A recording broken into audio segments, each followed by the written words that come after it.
오늘 주제는 팬데믹 이후의 세계, 무엇이 다가오고 있는가, 무엇을 할 것인가입니다. 먼저 오늘 출연하신 찬이쌤과 슈퍼바이저님 소개드립니다. 잘 지내시고 계신가요?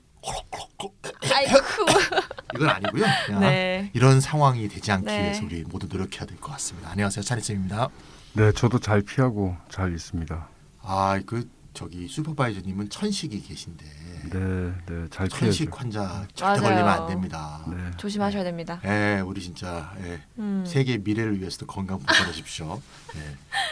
코로나19가 가라앉고 있지가 않은 상황인데요. 어제는 이제 정부가 앞으로 2주일간 2m 거리두기를 호소하기도 했어요. 네, 네. 이렇게 밀착 접촉을 피하고 거리두기를 하더라도 우리 모두 마음만은 더 따뜻하게 밀착해야 할 것 같은데요. 어려운 사람들 그리고 사회적 약자에 더 따뜻하게 밀착해야 할 것 같습니다. 네, 코로나19 언제까지 지속될지 정말 어느 누구도 자신 있게 예측하기 어려운 상황인데요. 이미 팬데믹 선언이 되었죠. 네네네. 팬데믹이란 말은 전 세계적인 유행병이다. 네. 뭐 그런 뜻인데요.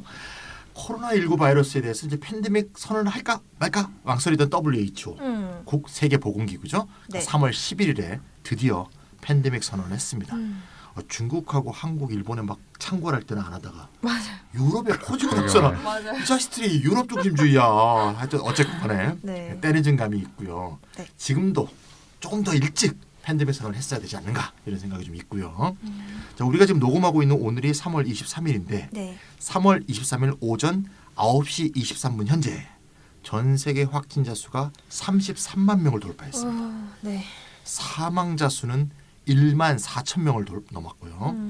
중국은 어제 확진자가 매우 적습니다. 33명밖에 안 됩니다. 네네. 물론 통계 누락 논란도 있지만 유럽과 미국에서는 걷잡을 수 없을 정도로 증가해서 같은 시간 기준으로 볼 때 5만 9,138명. 이탈리아. 네. 미국은 3만 2,783명. 스페인은 2만 8,603명. 독일은 2만 4,873명. 이게 지금 정말 참 슬픈 순입니다. 지금 이 순으로 지금 사람들이 많고 영국은 5,683명 정도의 확진자를 발생하고 있습니다. 중동 지역에서도 이제 문제가 심각하죠. 제일 지금 확진자가 많은 곳이 이란 2만 1,638명으로 나오고 있고요.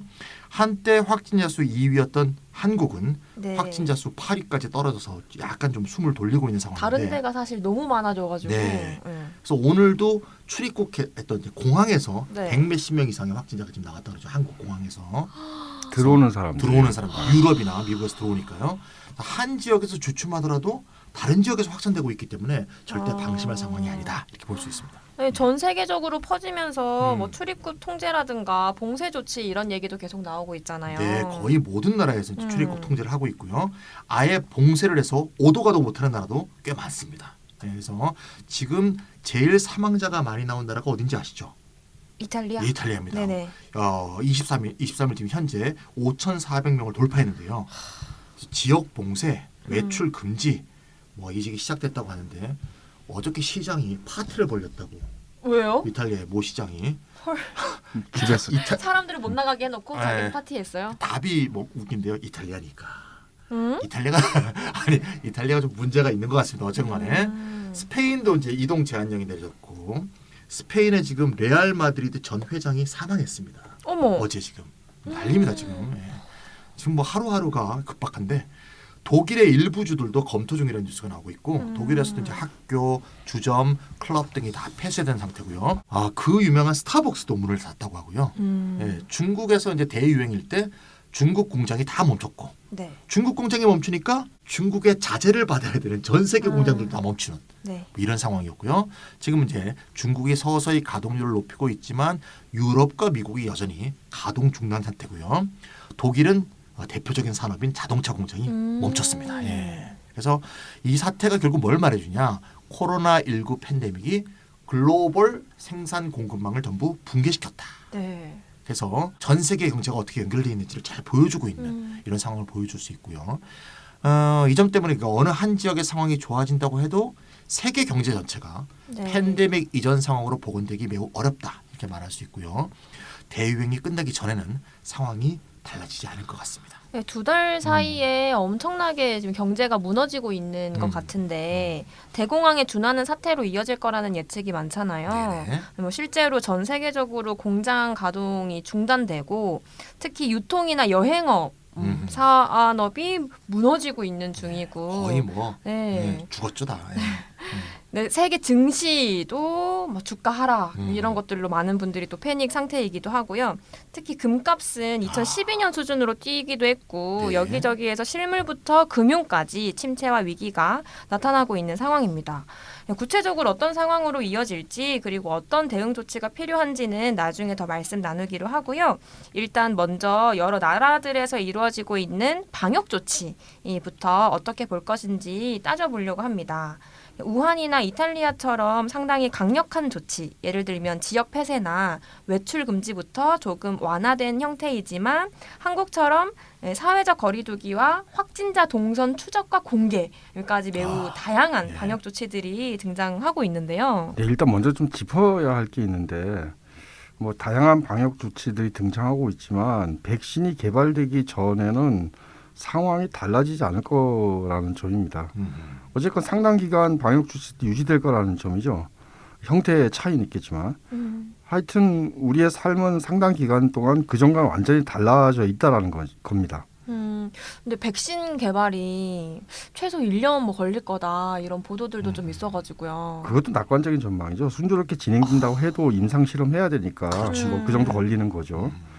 물론 치명률을 획기적으로 낮출 수 있는 치료제는 상황을 많이 완화할 수 있어요. 근데 이게 타미플루 같은 치료제가 등장하기보다 중증 환자용 치료제가 등장할 가능성이 더 많습니다.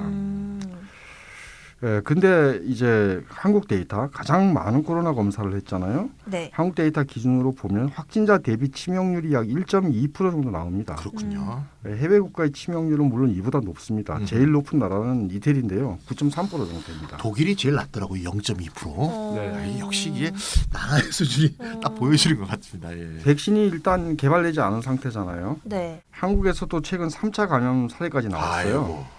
네. 예. 이런 상태에서 1.2% 치명률을 기준으로 잡는다 하더라도 우리가 예, 사회적으로 이건 무시할 수가 없는 겁니다. 그러니까 백신이 없어 전 국민이 감염된다면 1.2%라는 치명률은 50만 명 이상 한국 경우에 그렇죠. 잃는다는 거죠. 그렇죠. 예. 그리고 한번 감염돼서 완치된 사람이 재감염되는지 어떤지 아직 아무도 모릅니다. 네. 그러니까 사태는 50만을 잃는 걸로 끝나지 않을 수도 있다는 거죠. 음. 더 이어질 수도 있다는 얘기입니다. 네.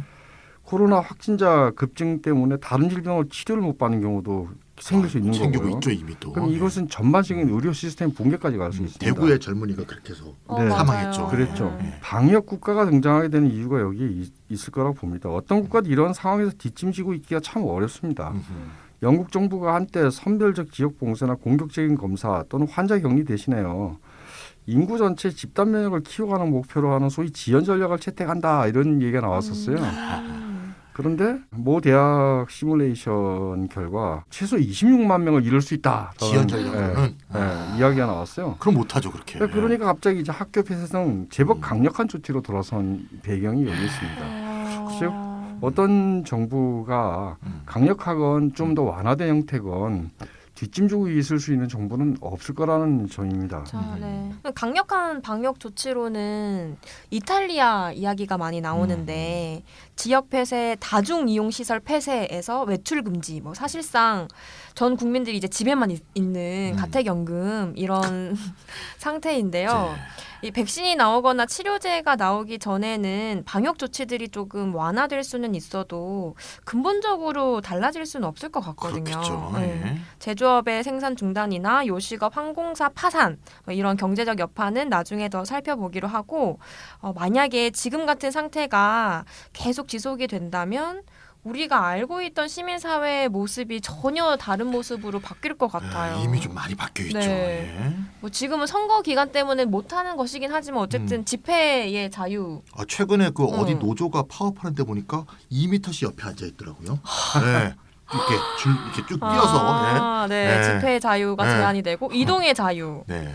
그리고 프라이버시 이런 문제들이 네네. 생기고 있는데요. 네. 이 상태가 계속 지속이 된다면 우리가 알던 자유로운 사회라고 좀 보기가 어렵지 않나 싶어요. 제가 어저께 영화관을 갔는데요. 네. 참 왜 아무도 안 올 줄 알고 갔더니 많이 네. 있더구만요. 근데 홀수주를 다 비워놔요. 홀수주를 아예 예매를 안 하더라고요. 그러니까 2m 2번 줄, 4번 줄, 6번 줄 이렇게 앉더라고요. 그래서 예매를. 그리고 옆 좌석도 없어요. 이렇게 둥둥 떠 있어요. 어차피 사람들 많이 안 오니까. 그래도 나는 계속 2시간 동안 마스크를 끼고 영화를 봤는데 이게 벌써 풍경이 바뀌고 있는 거 아니겠습니까? 맞아요. 그렇습니다. 그리고 지금 학교 지금 못 가고 있잖아요. 네, 맞아요. 외출 뭐 거의 못 하고 있고 네. 기업도 조업 중단되고 있고 뭐 재택근무하고 있고 뭐 한 달 지금 뭐 2주 이렇게 정부가 얘기하고 있는데 믿을 수 없죠 지금 우리가 다시 이제 유럽이나 미국에서 다시 역수입되고 있으니까 지금 그리고 절대 한 달 내로는 백신이나 치료제가 생기지 않을 것 같고요. 네. 저는 옛날에 신종플루 걸렸었거든요. 아이쿠. 네. 조심하셔야 타미플루로 되겠네. 금방 치료를 받았는데 네네. 이번에는 이건 전혀 오리무중입니다 지금. 그 의료 체계가 결국 감당할 수 정도로 좀 시간을 버는 정도가 한 달인 거지 이게 한 달 뒤에 해결된다 이렇게 볼 수가 없는 거고요. 이탈리아가 지금 이제 사망자가 제일 많이 발생했는데 네. 사망률도 제일 높고요. 네. 이탈리아는 사실 공공의료가 잘 돼 있어요 나름대로. 근데 유로존이 강요한 긴축 정책 때문에 의료에 대한 공공 투자가 계속 줄어들다 보니까 인프라가 다 부서져 있는 상태에서 이런 지금 큰 충격을 당한 거죠. 그러니까 이제 여러 가지 교훈들을 지금 많이 당하고 네. 있는 겁니다. 지금 스페인 정부는 어땠냐면 의료 체계를 공적 통제에 두고 아예 국영화하겠다 이런 계획을 지금 밟히고 있는 상황이고 네. 스페인은 공공의료가 굉장히 적어요. 네. 전체의 25%밖에 안 되고 그러니까 나머지 75%는 민간 의료인데 일단 공적 통제에 뒀다가 나중에 이걸 국영화해야 되는 거 아니냐 이런 얘기가 지금 막 여론이 막 나오고 있는 상황이다 이렇게 볼 수가 있습니다. 미국도 가장 확진자가 많이 발생하고 있는 뉴욕주. 네, 뉴욕주가 제일 많죠. 네, 네. 쿠오모 주지사가 어제 의료 장비 구매와 공급의 국유화 이런 것들을 제안했다고 네, 하더라고요. 미국에서 이런 얘기가 나오고 있습니다 지금. 네. 네. 이런 시장 만능의 이데올로기가 위기 상황에서 좀 완전히 무너지고 있네 이런 네. 생각이 들더라고요. 미국에서 국유화란 말이 네. 진짜 주지사가 얘기를 네. 하니까. 그러니까 어떻게 보면 말이죠. 이게 코로나 방역 관련해서는 각국이 일종의 전시 체제로 들어가는 게 아니냐. 전시 경제 체제 아니냐. 이런 느낌이 들고요. 원래 전시 체제에서는 의료 체계가 다 국가 통제 안으로 들어가지 않습니까? 네. 그런 상황으로 접어드는 것을 잘 보여주고 있는 거죠. 근데 이제 여기서 이제 우리가 중요시하게 해야 될 것은 네. 모두에게 평등한 의료 보장이 제공되어야지만 이러한 방역 조치를 강제할 만한 최소한의 명분이 생긴다 이거죠. 약자들은 다 죽어라. 이래 갖고는 이런 국가 통제의 명분이 안 생긴다는 얘기죠. 네. 그렇지 않다면 개인의 자유에 대한 이 광범위한 제한 이걸 할 수가 없게 된다 이거예요. 네. 여기 굉장히 우리가 기본적으로 우리가 삼아야 되는 거고 네. 또 미국이 올해 대선 아닙니까 지금? 네. 그래서 트럼프가 지금 뭐 강력한 조치 막 얘기하잖아요.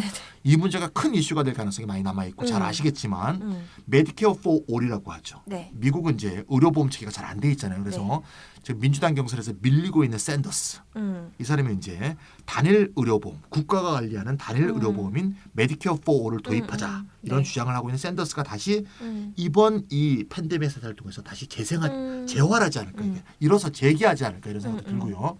또는 뭐 바이든이 그냥 민주당 후보가 된다 하더라도 과거에 이 사람이 오바마 대통령 때 부통령을 했죠. 네네. 그래서 그때 했던 오바마 케어를 좀 더 확대하려는 그런 정책이 좀 더 많은 지지를 얻을 가능성이 높다 이런 생각이 듭니다. 예. 말씀 들어보면 최근에 코로나19 감염증이 확대되면서 이제 공공의료 체계를 다시 튼튼하게 해야 된다라는 이야기가 이렇게 연결되는 것 그렇죠. 같은데요. 예.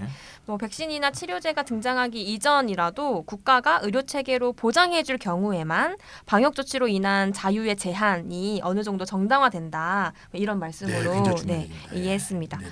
네, 공공의료의 중요성이 부각된 것도 맞고 보편적 의료 보장이 방역 국가의 최소 정당성이라는 것도 수긍이 되는데요.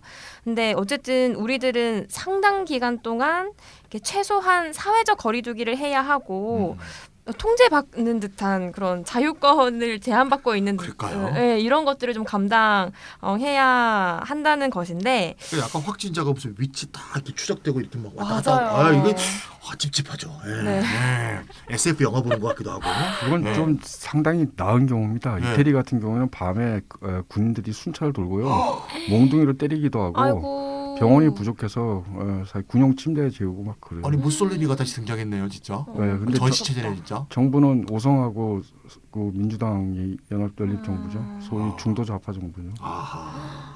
최근에 그 확진자 관련해가지고 동선이 너무 세세하게 밝혀지니까 이렇게 얼마 전에도 이제 정부가 그 정보 공개하는 가이드라인 이런 것들을 그렇죠. 좀 주기까지 했는데 네, 의료 보장과 자유의 제한이 좀 서로 맞바꿀 수 있는 것이 아니라 좀 둘 다 보장되어야 하는 게 그렇죠. 아닌가. 근데 그게 지금 헌법상에 것 같이 됐죠, 있는데. 지금 상황이. 네. 어떻게 해야 되죠, 이거? 근데 이런 기간 동안 우리 헌법상의 권리에 제한이 될 정도로 좀 비상사태가 이어지지 않을까 싶기도 해요. 굉장히 중요한 문제를 지금 던져주신 건데요. 네. 사실 뭐 유럽 지금 갑자기 난리잖아요. 특히 네네. 이태리. 사망률 피해도 많고요. 그래서 가장 강력한 방역 조치를 취하고 있고 이탈리아에서 이 문제 굉장히 꽤 논쟁적입니다. 군대까지 나오니까 뭐 논쟁이 될 수밖에 없겠죠. 혹시 여러분들 들어보셨을지도 모르지만 한국에 호모사케르라는 저서가 번역되어 있죠. 서전 꼽혀 있습니다. 이탈리아 철학자 아간벤이 사실 코로나19 때문에 개별 인간들만 감염된 게 아니라 사회가 감염됐다. 사회가 감염됐다. 이제 사람들이 장기 지속적인 비상사태에 돌입했다고 말을 합니다.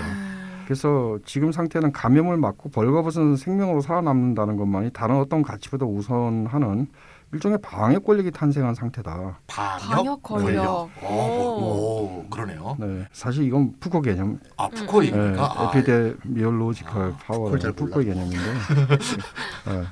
아간베는 현재 이런 방역 권력이 장기 지속할 수 있으며 사실 이게 비상사태가 아니라 정상 상태로 돼버릴 수 있다고 봐요. 이 상태가 계속. 그것도 뉴노말이네요. 이게 뉴노멀이 될 수 있다. 이거 참. 그러니까 백신과 치료제 개발이 늦어지는 한에서는요. 비상상태가 1년 이상 지속되겠죠? 그렇죠. 그럼 장기 지속된다. 한 1년 정도 지속된 삶이 그다음에 어떤 영향을 남길까? 이게 사실 정상 상태로 바뀔 수 있다. 이렇게 보는 거죠. 코로나 팬데믹과 함께 일종의 전쟁이 시작됐는데 이게 무슨 외부에 적이 있는 전쟁도 아니고 내전이라고 해도 이게 대상이 있잖아요. 대상이 보여야 말이지. 그런데 이건 보이지 않는 적. 맞아. 내부에 있는 보이지 않는 적과의 내전이 시작됐다는 거죠. 문제는 지금 현재가 아니고 그 이후입니다. 비상 상태에서 이루어진 변화는 그 이후에도 어떻게 남는가 혹은 다시 그 과거의 정상성으로 복귀할 수 있는가 이 문제 굉장히 중요하죠. 아간베는 현존하는 테크놀로지가 방역 권력에서 활용될 것이라는 점을 굉장히 강조합니다. 뭐 잘 생각해 보면 앞으로 우리가 스마트폰 등으로 훨씬 더 많은 데이터를 넘겨갈지도 모릅니다. 뭐 이스라엘에서는 일부 도입됐다고 그러던데요. 뭘요? 예를 들어 스마트폰 앱으로 매일 체온을 재어 데이터를 제공한다든지. 그러니까 그런 방식으로 디지털 방역 권력이 우리의 이 언더 더 스킨 살감 밑으로까지 들어와. 갑자기 언더가 높아지면 누가 체포하러 따오겠네요. 이제 확진 검사 영화입니다, 영화. 키트 가지고 오겠죠. 지금도 어플로 헬스케어 이런 건 되잖아요. 심박수 막 그렇죠. 이런 거는 이미 하고 있는데 그런 것을 넘겨야 되는 이게 의무화될 수도 있다라는 거죠. 아무튼 이렇게 기술적 장치 그리고 테크놀로지까지 이제 동원이 되면은 이게 코로나 백신이 나오더라도 비상 상태에서 이루어진 변화가 원상 회복되지 않을 수 있다는 겁니다. 물론 아간베는 얘기는 좀 문제가 좀 있죠. 우리가 어떻게 이미 정상 상태라고 우리가 봐야 되는 비상 상태에서 어떻게 벗어날 수 있는지에 대해서 전혀 다루고 있지는 않아요. 답을 어떻게 당장 찾겠어요. 물론 그 사람 지금 심각한 사태인데 지금. 어쨌든 말씀을 좀 들어보면 아간벤이라는 철학자는 방역 권력이라는 표현을 쓸 정도로 현재 방역 조치에 대해서 조금 비판적일 것 같은데요. 그렇죠. 게다가 그는 단지 비판적인 것뿐만 아니라 좀 더 나가요. 그러니까 코로나 패닉, 언론이 호들갑 떤다. 그 뒤에는 비상 상태를 통상적인 통치 패러다임을 만들려는 국가 권력의 욕망이 숨어 있다. 이렇게까지 얘기해요. 전 이런 말 너무 잘 그리고 다 맞는 것 같아요. 멋있어. 그리고 네. 이 코로나19에 대해서는 되게 또 낮춰봅니다. 이거 사실 일종의 독감 아니냐. 그리고 현재의 방역 조치들은 전부 과잉이다. 독감은 독감이죠. 그런데 국가 권력의 예외적 주체 정당화에 과거의 테러리즘을 활용했는데 이게 약발이 떨어지니까 이제 코로나 바이러스를 활용하는 거라 이렇게 얘기를 합니다. 제가 어제 영화 봤다 그랬잖아요. 그 네. 영화 얘기가 뭔가 하면 독일에서 당시 나치가 준동할 때 네. 정신적인 질환자라고 보는 사람들을 강제로 가둬서 의사들이 얘가 정신적으로 약간 불안정하다 표시만 하면 다 수용해서 죽였던 것에 근거한 영화예요. 이런 상황이 지금 이제 발전하면 될 수 있다는 이런 얘기잖아요. 근데 이것이 국가 권력의 욕망, 통치 욕망이 있는 것이다. 아니, 뭐 그럴 듯해 보이기도 한데 이게 너무 좀 음모론이 아닌가 하는 생각이 좀 드는데 왜냐하면 통제와 격리라는 이 방역 메커니즘이 네. 기본권 제한이잖아요 지금. 네네. 그것을 코로나19에서 정당화를 찾으려는 권력의 어떤 그런 식의 정당화는 이제 이해가 되는데 과연 이게 국가가 목적한 건지 국가 권력이 애초에 갖고 있는 욕망인지 그냥 대처 아닌지 이거 그냥 이게 좀 의문스럽고요. 왜냐하면 코로나19 팬데믹이 일어나서 지금 자본주의가 타격을 입고 있잖아요. 네. 자본주의한테는 이 팬데믹이 제약이잖아 사실은. 네. 그렇죠. 네. 그리고 주류 경제학자, 네. 미국에 있는 주류 경제학자들도 경제 위기가 올 것 같다. 임박한 비상한 조치가 필요하다. 이렇게 얘기하고 있는데 그 자본의 대변자인 국가 권력이 이거를 애초에 욕망하고 목적했다? 이거 좀 너무 과한 것 같다는 생각이 좀 들고요. 그러니까 국가 권력이 경제 위기를 자초했다가 돼버리죠. 그렇죠. 아간벤 좀 논리를 황당한 따라가면. 얘기죠. 이거 앞뒤가 안 맞죠 좀. 예, 과도한 방역 조치를 통해서 세계 경제 위기를 야기하면서까지 국가가 비상 권력이 될 필요가 있느냐. 이거는 무슨 뭐 히틀러도 안 할 것 같은 생각이 좀 들고요. 예, 자본주의 국가의 가장 중요한 일은 우리가 잘 알다시피 안정적인 자본 축적이 보장이고 네. 위기를 관리하고 성장을 유지하는 것이라고 볼 때 지금처럼 재택근무를 하고 공장이 가동 중단이 되고 요식 관광업이 파산되고 이런 걸 국가와 자본이 원한다. 이건 좀 이상한 것 같고요. 아간벤의 경우에는 좀 괜히 멋진 말을 하려고 하다 보니까 이 점을 좀 간과하는 게 아닌가. 이 철학자들이 항상 발생하고 있는 좀 자기 문제에 빠진 게 아닌가 하는 생각이 드는데. 네, 굉장히 중요한 지적을 하셨어요. 네네네. 뭐 그 한국에도 꽤 많이 알려져 있는 철학자 지적이 아간벤 비판이 뭐 그 비슷한 얘기를 합니다. 그러니까 여러 측면에서 자유가 제한되는 비상 상태로 넘어갔는데 이거는 경제적 비상 상태이기도 하기 때문에 국가 자본이 원한 것이라고 말할 수는 없다. 네. 오히려 제 식으로 보면은 이거 실제 역습이다. 비인간적 실제, 바이러스, 생명도 아니고 무생명도 아닌 어떤 비인간적 실제가 인간에 대해서 역습을 한 뭐 원인은 뭐 기후위기에서 찾을 수도 있을 거고 그래서 일단 외부에서 역습이 있는 거고 거기에 대해서 국가가 반응하는 양태라고 볼 수 있죠.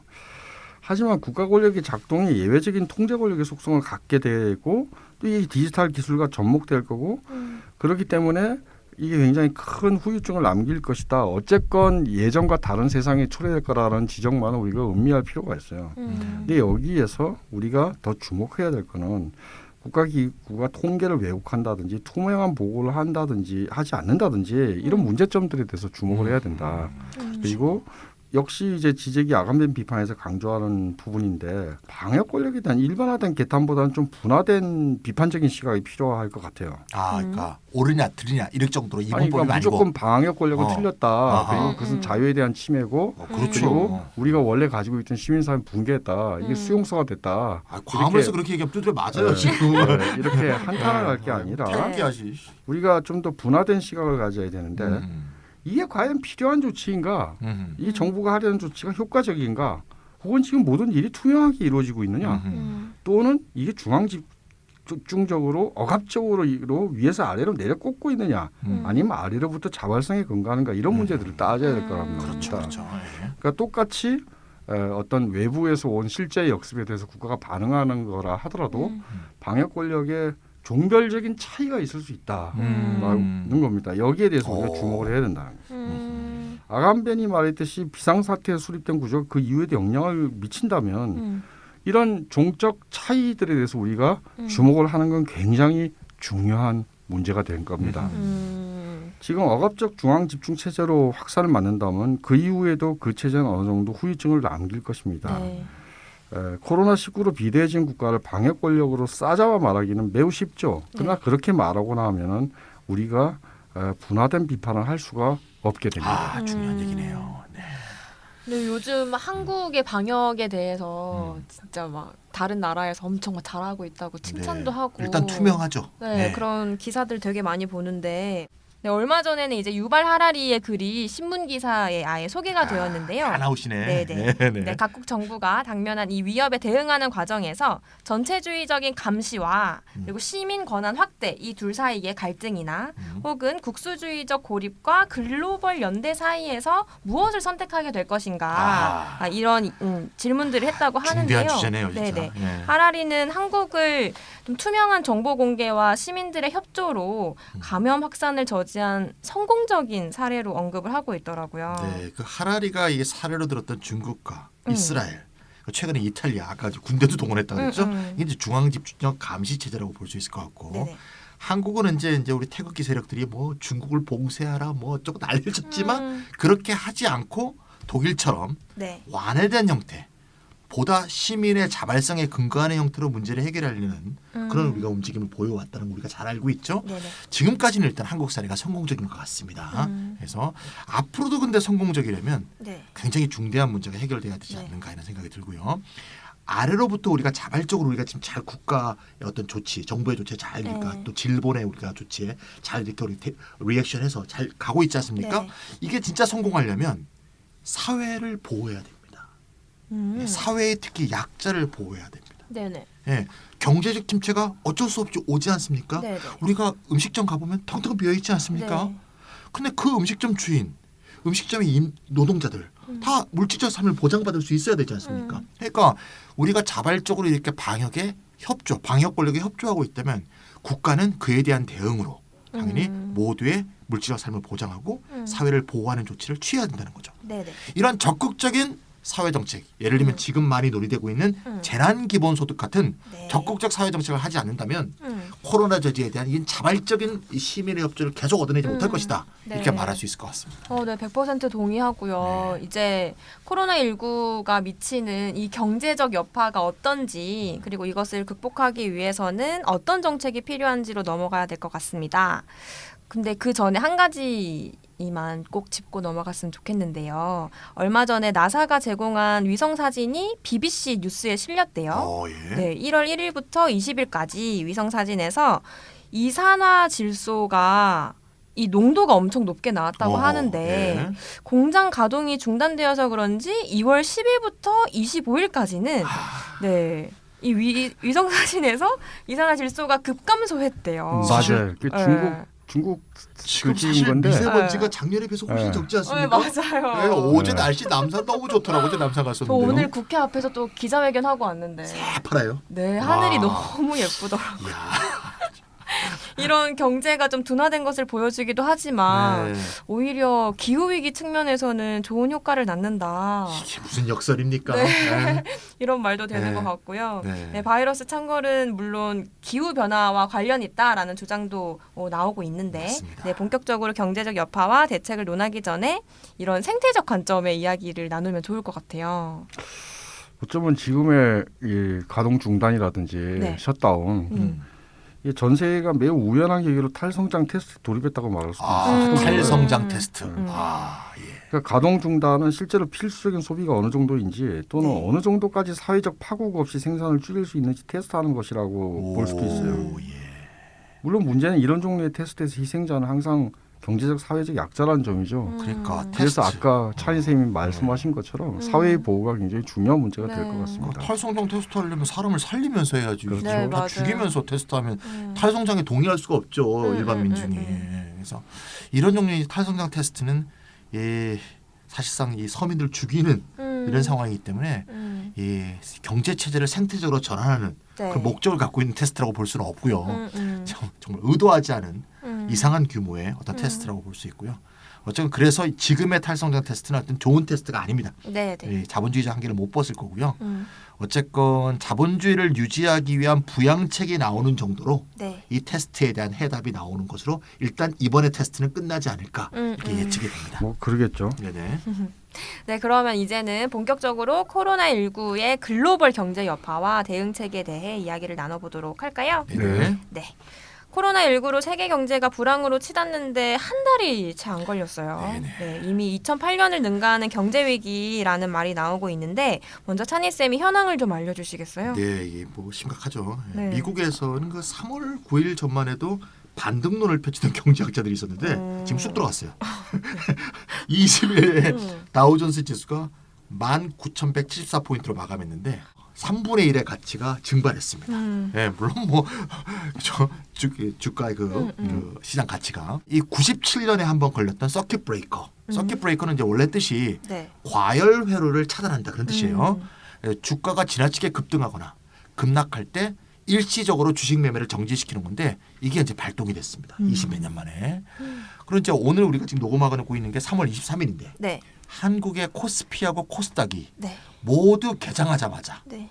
지수가 6% 이상 빠져갖고 사이드카가 발동됐습니다. 음. 매도 사이드카인데 매도가 일시적으로 중단돼서 매매가 이루어지지 않는 이런 게 이제 오늘 이루어졌는데 올해만 벌써 이게 매도 사이드카가 4번째입니다. 주식 시장이 이렇게 휘청거리는 만큼 성장률도 심각하게 둔화되고 있죠. 두말할 나이가 없겠죠. 네. 예, 골드만삭스 이제 유명한 미국의 골드만삭스가 20일 날 미국의 2분기 국내 총생산 GDP가 전년 동기에 비해 24% 급감할 수 있다고 경고했고요. 네. 이는 금융위기가 심각했던 2008년도 4분기 GDP 감소율이 8.4%였는데 네. 그거보다 3배 이상 그러게요. 포인트가 높은 수치입니다. 예. 중국에서는 이제 코로나가 좀 진정세로 접어들었다고 보지만 네. 이제 막 시작된 미국과 유럽은 2분기, 3분기 계속될 가능성이 높아서 세계 경제 성장률은 굉장히 둔화될 것이라고 보고요. 어느 정도로 둔화될 것인가 뭐 예측이 불가능합니다. 사실. 네. 비관론자들은 2008년보다 당연히 심각할 거라고 얘기하고 있고요. 더 심하면 1929년에 대공황에 준하는 사태일 것이다. 뭐 그 정도는 아니라 하더라도 상당한 침체 이건 이제 피할 수 없을 것 같고요. 경제협력개발기구 OECD죠. 우리나라도 네네. 가입돼 있는데요. OECD에 따르면 코로나19 때문에 미국발 경제 위기가 있던 2009년 이래 세계 경제가 가장 느린 성장세를 보이고 있다. 이미 그렇게 보이고 있다고 얘기하고요. 작년 11월에 OECD가 2020년 세계 경제 성장률을 2.9%로 잡았거든요. 네. 굉장히 낙관적으로 잡은 거죠. 네. 올 3월에는 2.4%로 낮춰 잡았고요. 조금만 기다리면 더 낮춰질 그럴 것 수치를 또 같아요. 발표하지 않을까 하는 생각이 듭니다. 예. 전 세계적으로 휘청거리는데 음. 사실 한국도 좀 많이 어려워졌잖아요. 예, 한국도 원래 저성장에 지금 국면을 원래 접어들었죠. 네. 올해 2020년 원래 경제 성장률 예상이 JP 모건은 한 0.8%라 그랬고 노무라 증권 같은 경우는 0.2에서 한 1.4%좀 넓게 잡았고요. 모건 스탠리 같은 경우도 0.4에서 1.4%. 그러니까 0.몇 프로 또는 기껏 해봤자 한 1%일 것이다 이렇게 봤는데 코로나 대폭발이 있었던 지금 1분기 이제 2분기로 넘어가죠. 네. 여기에 마이너스 성장을 할 가능성이 굉장히 높고요. 그렇게 되면 3, 4분기에 아무리 좀 회복을 한다 하더라도 네. 성장률이 0%가 되거나 아니면 회복을 못하면 마이너스 성장이 될 가능성이 높고요. 한국의 이 역사에서 네. 마이너스 성장률을 한 적이 있느냐? 있습니다. 네. 언젠가면 박정희 시대 때인 1970년대 때 네. 석유 파동, 네. 석유값이 갑자기 막 2배, 3배 막 올라오고 그랬던 네, 2차 석유 파동이 있었던 1980년 예, 마이너스 1.6%한 적이 있고요. 외환 위기가 벌어졌던 1998년 네. 마이너스 5.1% 이게 두 번이 있었는데 이와 같은 경제 위기가 올 것이다. 2차 석유 파동은 잘 기억을 못 하시겠지만 외환 안 위기가 태어났어요, 있었던 그때. 98년은 대부분 기억을 하겠죠. 이 방송을 듣는 네네네네. 분들이 이런 상황이 온다는 얘기입니다. 근데 문제는 뭔가 하면 그때 그 두 해는 한국만 마이너스 성장을 했지 네. 지금은 이게 전 세계적 상황이 될 수 있다는 거죠. 네네. 그리고 이 바이러스가 여기 터졌다. 저기 터졌다. 여기 터졌다. 이러고 있잖아요. 그러니까 잡히지가 않는 거죠. 네. 그러면 세계 경제는 촘촘하게 연결돼 있는데 네. 이 코로나로 인한 대폭발은 끝이지 않는다는 거죠. 음. 여기 좀 막으면 여기 터져서 또 맞아요. 영향받고 네. 이런 식으로 세계 경제 전체가 끊임없는 이 대폭발의 어떤 위기에 직면하게 된다는 거고요. 그래서 영국의 경제 분석 회사인 케이털 이코노믹스라는 회사가 있다는데요. 그래서 이 18일 날 예측을 했답니다. 올 1분기 세계 경제 성장률이 마이너스 5%까지 낮아질 수 있다 이렇게 얘기했는데요. 이 마이너스 5%라는 얘기는 아까 얘기했던 네. 2차 석유 위기 파동으로 전 세계가 고통을 네. 겪었던 1980년 이후 가장 낮은 분기 성장률이 될 것이라는 우울한 관측이 막 나오고 있습니다. 예. 갈수록 우울하고 암울해지는 것 같은데요. 네. 특히 이 코로나 여파로 모든 일을 멈춰야 하시는 분들이 가장 큰 영향을 받고 있을 것 같아요. 맞습니다. 대마불사라고 큰 기업들은 구제 금융이라도 받겠지만 없는 사람들은 하루하루가 막막해지고 맞습니다. 지금 뭐 대출하러 가면 뭐 3개월 있다 나온다고 뭐 이럴 정도로 심각하다고 하는데요. 감염 이전에 생계가 막막해지면 사회가 유지될 리가 없잖아요. 2008년에도 양적 완화한다고 중앙은행이 뭐 국채나 회사채 사들여서 돈을 풀었지만 서민들 수중에는 돈이 닿지 않아서 체감을 못했었는데 그렇죠. 이미 기업 수익이 임금으로 분해되어 아래로 흘러가던 시대, 그러니까 산업 자본주의의 황금기는 먼 옛날이고 예. 네, 신자유주의에서 일자리가 충분한 소득을 가져다 주지 않는다는 것을 누구나 다 아는 시대를 지금 살아가고 있는데 대개들 생계형 부채를 짊어지고 소비 생활을 하고 있잖아요. 맞습니다. 부채 의존형 소비죠. 네, 그게 지금 더 큰 문제를 낳고 있는 거 아닌가 싶어요. 아무튼 2008년 위기 때와는 좀 다른 대응책이 만들어져야 할 텐데 실제로 지금 위기가 2008년 위기 또는 한국의 경제 위기, 이 1997년의 외환 위기와는 좀 성격이 많이 다르지 않나요? 현재 우리가 직면한 경제 위기 이게 2008년과 성격이 완전히 다르다는 점이 중요할 것 같아요. 완전히 네. 달라요? 네. 예. 일단 2008년 위기는 발생적으로 보면 금융에서 시작되죠. 그게 실물적으로 옮겨가죠.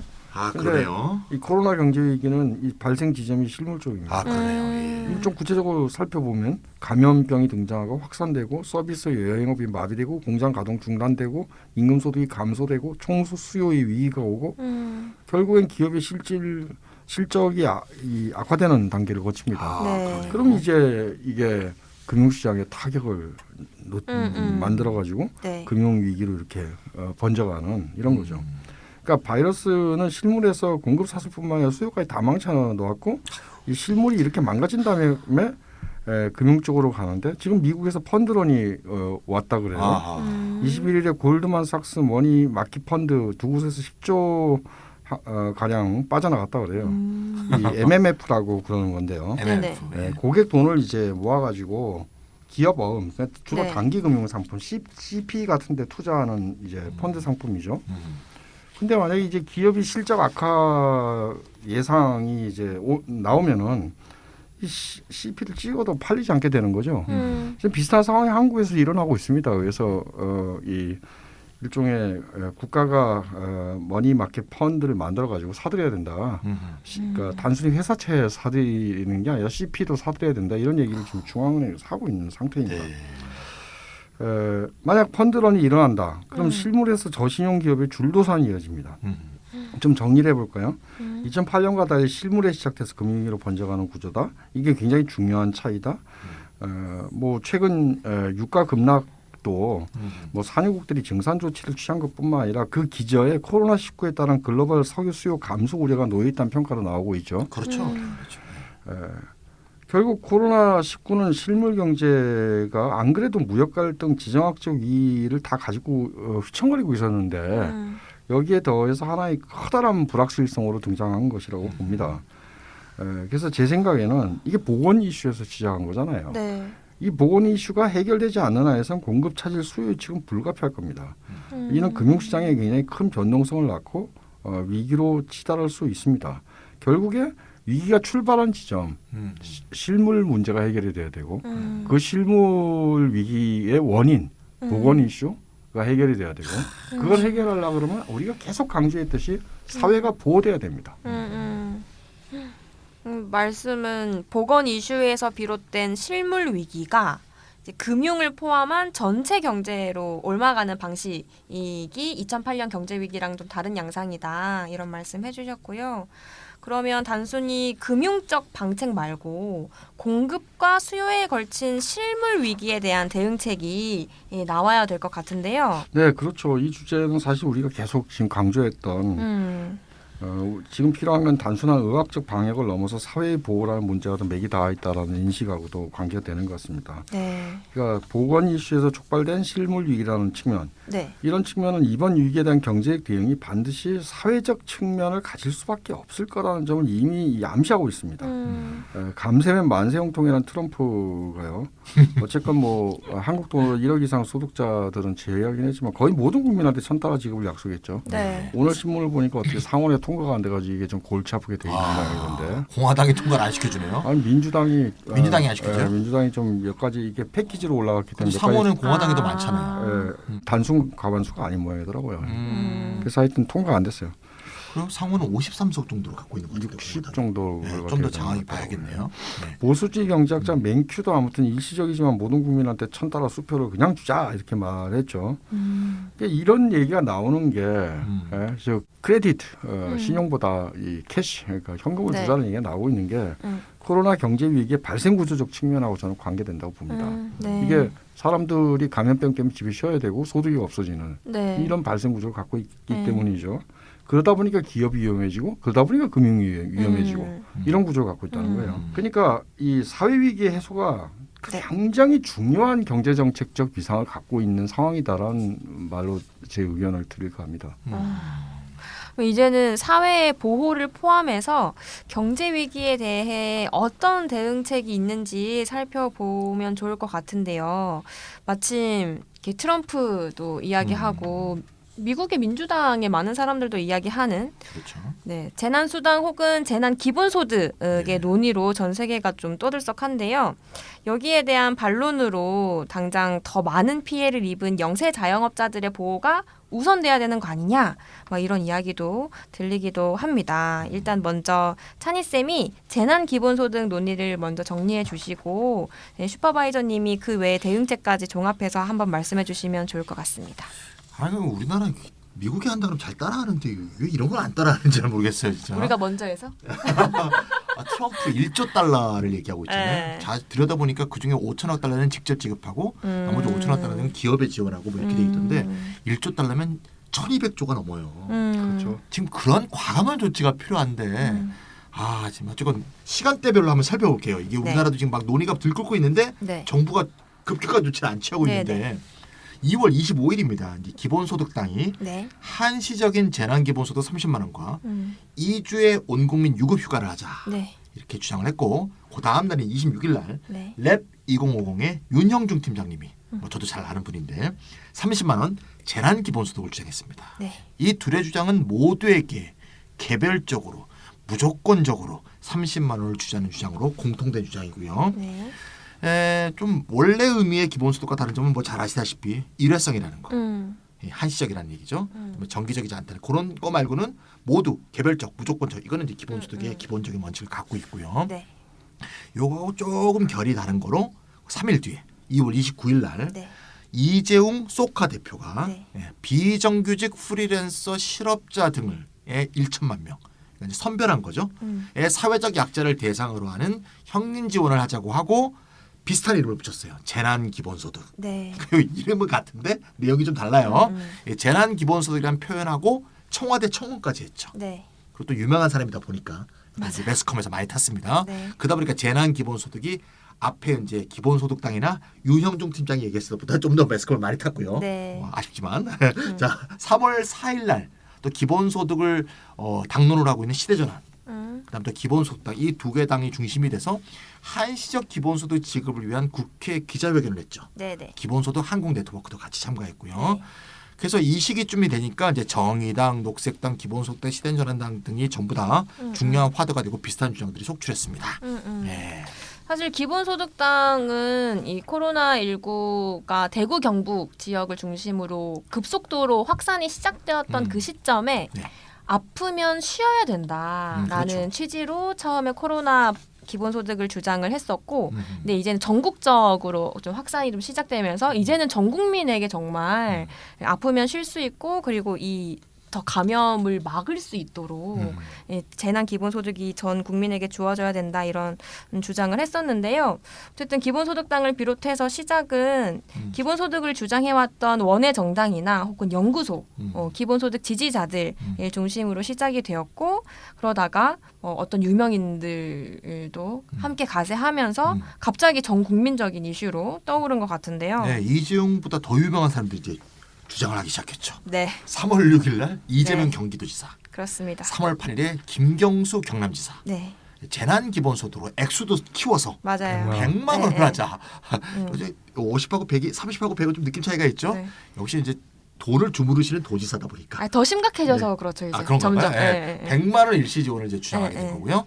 이재명 지사는 지역 화폐, 원래 지역 네. 화폐를 계속 해왔죠. 청년 기본소득도 지역 화폐로 지급해서 영사 자영업자에게 도움이 되는 것을 일거양득으로 네. 일타쌍피로 치자 이렇게 얘기한 거고, 김경수 지사는 일단 현금으로 지급하고 나중에 고소득자에게는 연말정산 때 조세 감면분을 환수하는 식으로 해서 모두 지원에 대한 여론 반발을 이렇게 막아보려고 이렇게 주장을 했고, 최근에는 김경수 지사가 좀 입장이 바뀌어서 네. 중위소득 이하인 사람한테만 지급하는 것으로 네. 입장이 좀 완화됐죠. 어쨌든 그랬는데 이 가운데 전주시장이 네. 전주의회를 통과시켜 갖고 실제로 실직자나 비정규직을 중심으로 한 재난수당, 재난기본소득을 주자 이런 게 이제 실제 통과돼서 4월달에 지급이 예정돼 있고요. 네. 이러면서 이제 이게 이제 급격하게 전 국민의 이슈가 되고 네. 모든 TV 뉴스에서 나오고 네. 예, 총선 이슈가 되고 이런 상황이 되었습니다.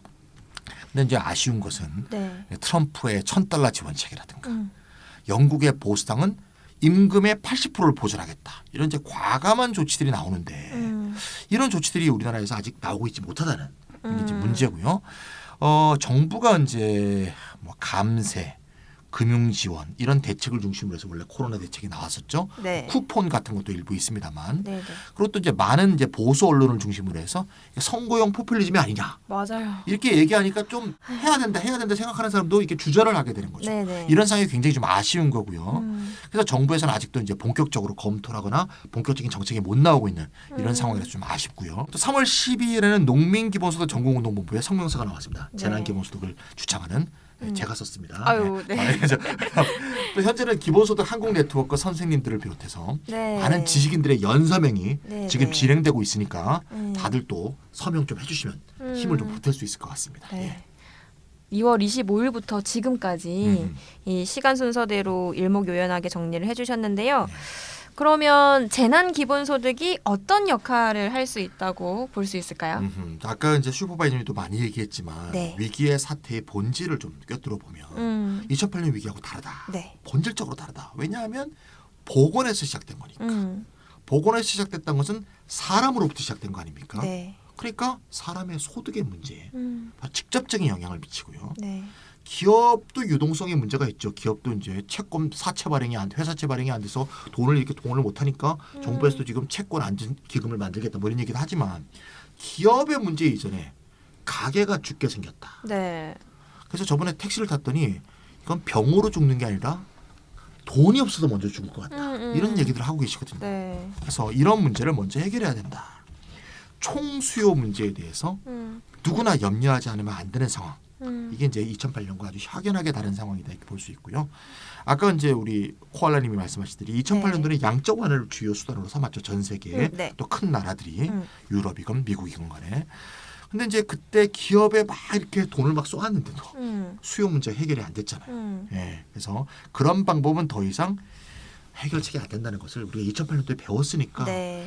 제발 이게 기업의 유동성 공급으로 문제를 해결하려고 하지 말고 네, 맞아요. 일반 소비자와 일반 사람들한테 일반 시민에게 현금을 직접 주어주는 노벨 경제학상을 수상한 스티글리츠도 그렇게 하자고 하지 않습니까? 그렇죠. 그런 방법을 통해서 해결하는 그런 게 이제 중요하다고 생각합니다. 맞아요. 제 주변에도 프리랜서들 진짜 많은데 지금 일 다 끊겼다고. 일용직, 자유직 다 쑥밭이죠 지금. 네. 네. 학교 멈추니까 또 방과후 선생님들 포함해서 다 이렇게 멈춰 있는 상황인데 네. 이제 재난기본소득 재원을 어떻게 마련할 거냐 뭐 이런 이야기 많이 나오고 많은 분들이 또 추경으로 마련하자 이런 제안 해주셨어요. 그럼 대규모 추경을 하고 나면 그 다음에는 이 추경한 것을 어떻게 메울 수 있나요? 물론 이게 신문에서 많이 보수 언론에서 얘기하는 거죠. 맞아요. 네. 한국에 이상하게요. 전 네. 세계는 이제 더 이상 안 그런 것 같은데 재정 네. 건전성 이동력에 사로잡힌 사람들이 유독 많은 것 같아요. 근데 지금 부채 상황을 보면요. 한국 민간 부채는 맨날 폭발 직전이라고 그러잖아요. 근데 네. 어떻게 돌려막아서 아직 폭발을 하지 않고 있어요. 근데 국가 재정은 전 세계에서 10손가락 안에 들 정도로 건전합니다. 뭐 쉽게 얘기해서 추경한 다음에 나중에 국채 발행하면 돼요. 문제 하나도 없는 겁니다. 국가 재정이 굉장히 양호한데 국채 발행을 왜 이렇게 네. 두려워하는지 이해할 수가 없죠. 예. 빚지는 것에 대한 일단 두려움 이런 것이 있는 아니 거죠. 외환 얘기하고 국채는 다른 건데 왜 그걸 연결시키는지 모르겠어. 아, 나 진짜. 뭐 그래도 언젠가 네. 갚아야 되는 거 아니냐, 음. 뭐 이런 생각들을 많이 하셔서 그런 것 같아요. 이렇게 채권에는 차환이라는 것이 차환 있죠. 네, 예. 있잖아요. 이렇게 만기가 돌아오면 새로 채권을 발행해서 사실상 상환 기간을 계속 연장하는 이런 방식. 그러니까 안 갚으면 된다고요. 차환이라는 게 갚을 게 돌아오면 또 그러니까 다시 막는 거예요. 네. 대부분 그래요 전 세계에서. 아니면 뭐 이런 제안도 많이 있던데 경제 사정이 좋아지면 부자 증세하면 되는 거 아니냐. 네. 뭐 이런 제안도 많았고요. 보수 언론이 싫어하는 것만 계속 제안하고 계시네요. 예. 네, 물론 국채 이자율 이런 것도 낮게 책정돼야 뭐 가능한 일이기도 할 것 같고. 네, 아무튼 걱정할 문제가 아니라니까요. 네. 그리고 이 재난 기본소득을 위해서 국채 발행하자, 추경하자, 국채 발행하자 그러면 길길이 날뛰지만요. 이 보수 쪽에서 국채 발행을 얘기를 해요. 아, 네. 근데 어떻게 얘기하냐면 기업 유동성 공급하자는 차원에서만 말하죠. 아, 이런 씨. 그러니까 정말 이게 이쪽에서 이 얘기하고 저쪽에서 정반대 얘기하고 국채 발행해서 돈을 조달한 다음에 기업한테 쏟아야 그 이거군요. 얘기는 한다니까요. 꼭. 역시 보수네. 그러니까 여러 번 제가 강조하지만 2008년과 성격이 다른, 그러니까 발생 연원이 다른 위기고 2008년 같은 그리고 또 2008년과 동일한 오류를 하지 말아야 되고 그러려면 좀 종합적인 대응이 필요하다고 생각이 듭니다. 제 생각에는 코로나 대유행이 지나가기 전까지 재난 기본소득이 경제 사회 정책의 디폴트값, 기본값이라고 봅니다. 디폴트. 그러니까 이게 경제적으로 보면은 총수요 관리 정책이죠. 네. 이게 가장 기본이다는 거고요. 그다음에 기업에 대한 유동성 공급, 디폴트 값 위에서 경제정책 차원에서 선택적으로 이어질 수 있는 거라고 봅니다. 또 사회정책 차원에서 직접적 타격을 받은 저소득층 또는 특정 직군의 노동자들한테 네. 뭐 추가적인 재난 수당 또는 임금 보전 휴직하고 있을 때 임금 보전이라든지 등을 추가할 수도 있을 겁니다. 그렇죠. 기본소득만 하자는 얘기는 아니죠. 그런데 다 해야죠. 이 총수요 측면에서 재난 기본소득이라는 기본가 그건 이걸 디폴트다. 하지 않으면은 다른 조치가 감당할 수가 없다. 그럼요. 이런 얘기입니다. 맞습니다. 예. 디폴트가 있고 또 이렇게 컴비네이션 해야 될 정책이 있는 네. 거지. 그렇죠. 디폴트를 안 하면서 컴비네이션만 막 이렇게 현란한 거 하면 이거 효과가 없죠. 알맹이가 빠진 거죠. 그러니까 기업에 대한 금융 지원이라든지 직접 피해자 저소득층에 대한 선별 지원 이건 선택 사항이라는 거예요. 그렇죠. 예, 맞습니다. 그러니까 사회경제정책의 기본값은 재난기본소득을 하고 이렇게 하자는 얘기죠. 제가 이제 듣다 보니까 좀 하나 보태고 싶은 얘기가 있는데 네. 이 글로벌 공급 사슬이 지금 붕괴됐잖아요. 네. 국내적으로 가동도 다 중단됐고 이 멀쩡한 기업들이 지금 위기 상황에 사실 잘 되고 있는 기업은 마스크 기업밖에 없다는 얘기가 나올 정도로 멀쩡한 네. 기업들이 다 위기에 처해 있는 상황인데 그러니까 기업도 살려야죠. 우리가 기업을 죽이자는 사람이 아니잖아요. 네. 기업에 이게 유동성을 공급해야 돼요. 현금 공급이 돼야 됩니다. 기업에도. 그런데 문제는 기업 지원이 역진적 재분배가 되지는 않아야 되지 않겠습니까? 네. 그러니까 더 부자를 더 부유하게 만들고 맞아요. 위기를 겪고 나왔더니 이 소득이 더 불평등이 심화됐어.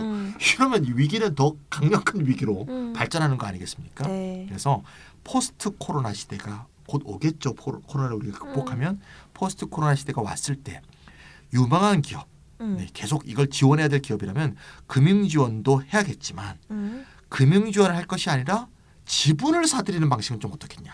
금융 지원한 것은 이제 대출을 해준다거나 이렇게 네. 되는 거 아닙니까? 그래서 맞아요. 이제 나중에 갚기도 하고 네, 또 네. 탐감도 하고 이런 거 아니에요? 네. 근데 그게 아니고 이제 지원을 할 때 네. 국가가 지원하면서 국가가 이제 주주가 되는 거죠. 네. 국가가 돈을 꿔주는 게 아니라 우리 지분 설정하는 거잖아요. 네. 이렇게 하면 어떨까?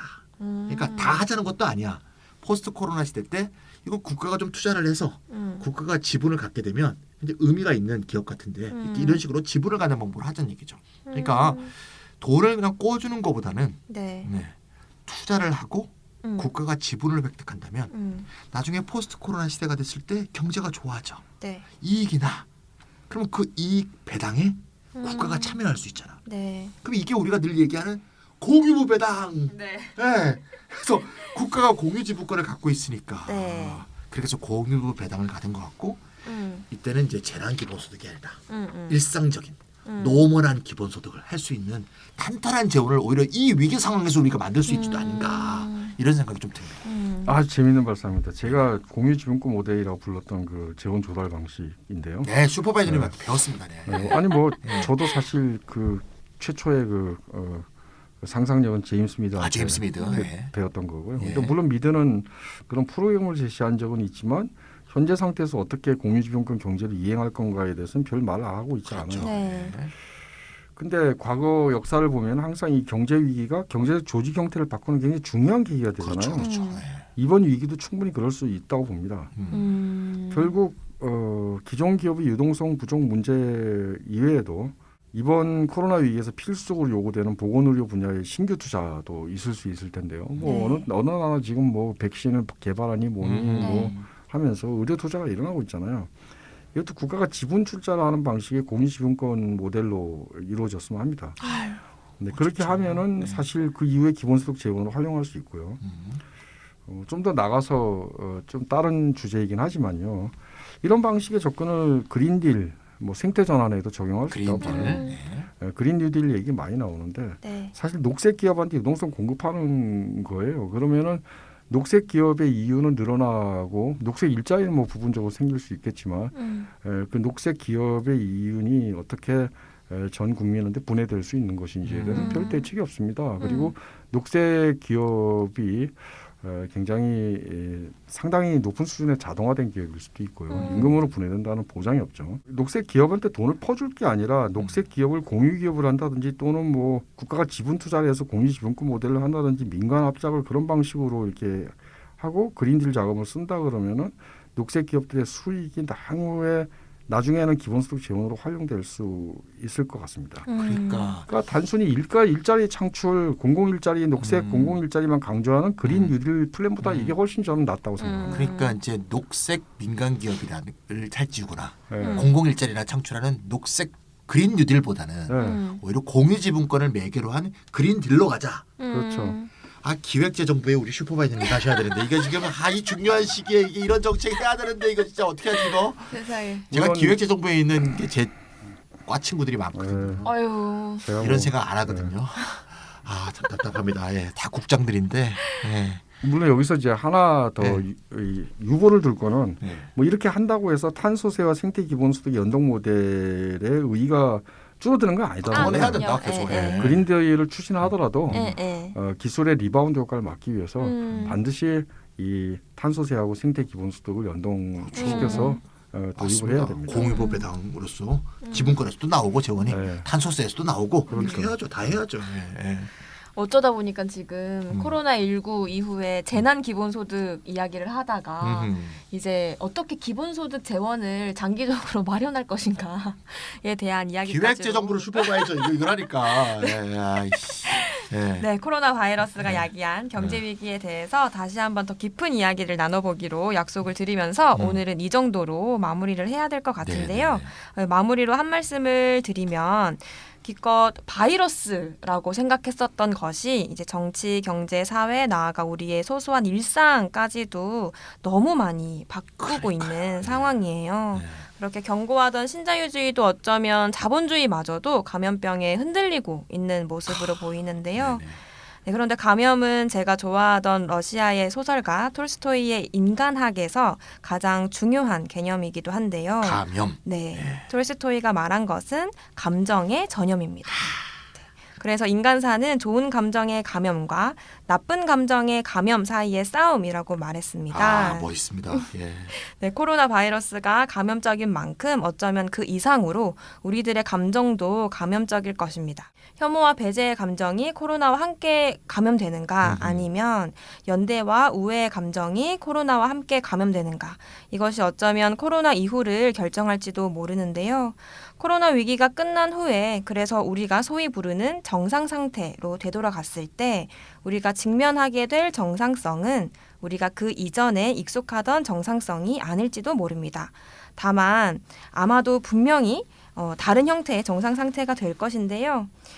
그때 우리가 어떤 국가, 어떤 경제, 어떤 사회를 마주보게 될 것인가는 지금 우리가 이 위기에 어떤 대응책을 선택할까에 의해서 달라질 것입니다. 우리 모두가 가장 지혜로운 선택을 하기를 소망한다는 말로 이 방송을 끝맺겠습니다. 청취자 여러분들도 건강하시고요. 마음의 평화를 기원합니다. 고맙습니다. 고맙습니다.